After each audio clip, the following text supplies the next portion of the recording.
খাটাখাট ফটাফট খাটাখাট ফটাফট 5 তাৰিখে খাটাখাট ফটাফট টকা সোমাবই বুলি কৈছে।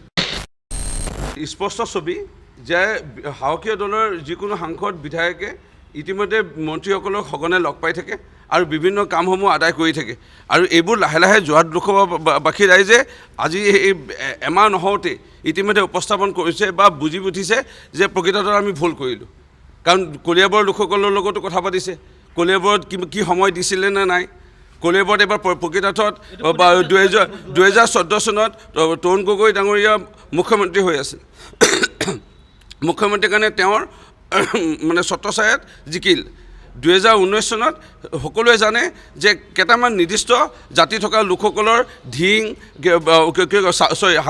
চামগুৰি ৰূপহী এই সমষ্টিবোৰৰ পৰা তেওঁ জিকিল। এইবাৰ যে তেওঁ কলিয়াবৰত উঠাহেঁতেন হাৰিলেহেঁতেন গৌৰৱ গগৈ জানে। লাহে লাহে আমাৰ ফালৰ পৰাও সামাজিক মাধ্যমৰ যোগেদি প্ৰচাৰ কৰা হৈছে আৰু যোৰহাট লোকসভা সমষ্টিৰ ৰাইজে ইতিমধ্যে আশ্বস্ত হৈছে প্ৰকৃততে হয় গৌৰৱ গগৈ তাত উঠাহেঁতেন আজি হাৰিলেহেঁতেন। ইয়াত এটা ৱেভ এটা সৃষ্টি কৰা হ'ল আৰু তাত সাফল্য হ'ল। মই এইটোৱে ক'ব বিচাৰিম আমি নিশ্চিত হৈ আছিলোঁ, আমি জিকাৰ দিশতে গৈ আছিলোঁ। কিন্তু এই যে খাটাখাট ফটাফট 2-3 দিনৰ আগৰ পৰা বেছিকৈ প্ৰচাৰ হ'ল, ঘৰে ঘৰে গৈ পেলাই কংগ্ৰেছে যেতিয়া দিলে এছাম দুখীয়া লোক বা অকণমান দৰিদ্ৰ ৰেখাৰ তলৰ লোক বা অকণমান যিসকল সহজ সৰল লোক বুলি মই ক'ম, সেই লোকসকলে আকৃষ্ট হ'ল। আৰু এইটো যোৰহাটবাসী ৰাইজে ভুল সিদ্ধান্ত ল'লে নে ভাল সিদ্ধান্ত ল'লে সময়ে ক'ব, মই এইটোৱে ক'ম। কিন্তু ৰাইজৰ জনাদেশ আমি সাদৰে গ্ৰহণ কৰিছোঁ। কিন্তু মই আকৌ ক'ব বিচাৰিছোঁ খাটাখাট ফটাফট সেই নিউজটো আপোনালোকে কেলৈ নবজায় ইমান? ৰাহুল গান্ধীয়ে যি কৈছিল, গৌৰৱ গগৈ কৈছিল খাটাখাট ফটাফট যে টকা সোমাব 8,500 5 তাৰিখে, সেইটো বস্তু কিমান হয়তো সহজ সৰল লোকক আকৃষ্ট কৰিলে না, সেইটো বেছিকৈ আকৃষ্ট কৰিলে, সেইটোৱে বেছিকৈ আকৃষ্ট কৰিলে, সেইটোৱে 8,500টো বেছি আকৃষ্ট কৰিলে, সেই 8,500টো বেছি আকৃষ্ট কৰিলে, 8,500টো বেছি আকৃষ্ট কৰিলে, সেইটো আপোনালোকে পাৰিলে বজাৰ ব্যৱস্থা কৰিব। সেই 8,500টো বেছিকৈ আকৃষ্ট কৰিলে।